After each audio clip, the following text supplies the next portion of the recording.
What makes a magic system feel deep? It's not just that it looks cool, feel fresh, or exciting. What really matters is whether it makes us think deeply. That's the kind of magic system I found in Witch Hat Atelier. And when I say magic, I mean it broadly. Breathing, jujutsu, nin, chakra. If you love anime, I'll show you why some of them are memorable. And if you are a writer, you will know from this video how a world-building idea stops being decoration and starts carrying the entire story. And let's look at how Witch Hat Atelier pulls it off.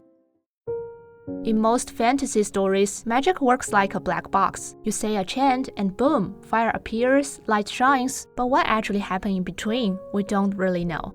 Part of Witch Hat Atelier's charm is that it removes the black box. It shows us the process. If a magic seal isn't fully closed, the spell won't activate. That final stroke is like flipping a switch. And if one sign is thrown longer than the others, magic flows more heavily in that direction, just like water running through pipes. Magic here works almost like electricity or water. Winning doesn't come down to who has more magic power. It comes down to who uses it more cleverly. And what does that mean? No power creep.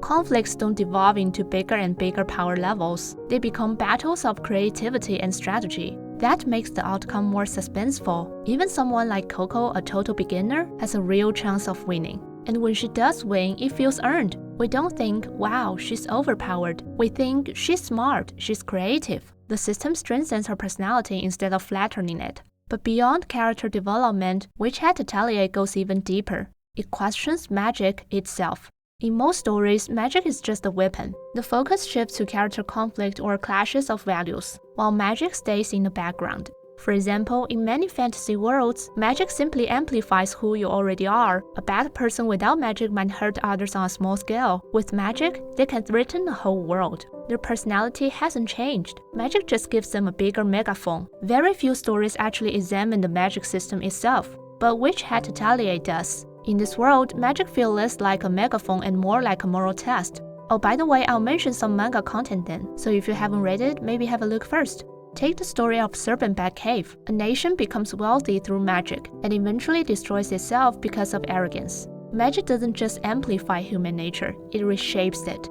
That's why using magic for selfish reasons feels so tempting here. And that's also why the protagonist's restraint feels meaningful. They could give in, but they choose not to. They choose to use magic to help others. Magic becomes the heart of the story, not just an extension of someone's personality. This reminds me of the influence and trials the One Ring had on people in The Lord of the Rings, as well as the plot in Fullmetal Alchemist. And why can Witch Hat Atelier achieve this? First, magic is woven into every part of the world. How to judge? Here's a simple test. If we removed magic from this world, would ordinary people's values, economy, and social system change dramatically? In Witch Hat Atelier, absolutely. Daily life depends on magic. Witches are expected to protect and benefit ordinary people. Magical tools are sold for profit. As magic becomes more connected to regular society, we see different attitudes toward it, and those attitudes reveal human nature. But when magic isn't deeply integrated into the world, it risks feeling detached. The story might drift toward pure combat show instead of exploring magic in depth. On this basis, the rules using magic in Witch Hat Atelier are abstract, and their boundaries are blurry. That falseness rule leads to deeper thinking. There's only one rule. Magic that directly affects the human body is forbidden. But where exactly is that boundary? Does healing count? The story doesn't answer that right away. It reveals slowly. As the story unfolds, we learn that magical doctors once existed. That alone proves that body-affecting magic isn't inherently evil. Memory erasure is allowed, but even that feels morally questionable. Qifrey lectures Coco about how precious memories are, and then immediately erases Nonoa's memories. More than once, he does the same to Orugio. These contradictions show us the rule itself isn't perfectly rational, and the pointed hat witches who enforce it aren't purely heroic. Meanwhile, the so-called villains, the brim hats, pursue freedom. And once you look closely, their philosophy doesn't seem entirely wrong either. What the story presents isn't good versus evil. It's restraint versus freedom. And either one taken too far can lead to disaster. And that feels uncomfortably close to the real world. Technology isn't inherently good or bad. Power isn't inherently good or bad. What matters is moderation. When morality becomes gray, we start looking more closely at every character's choice, and we start thinking about reality. That's where depth comes from. But another question comes up. In a morally gray system like this, how do you highlight the theme? Witch Hat Atelier's answer is through choices.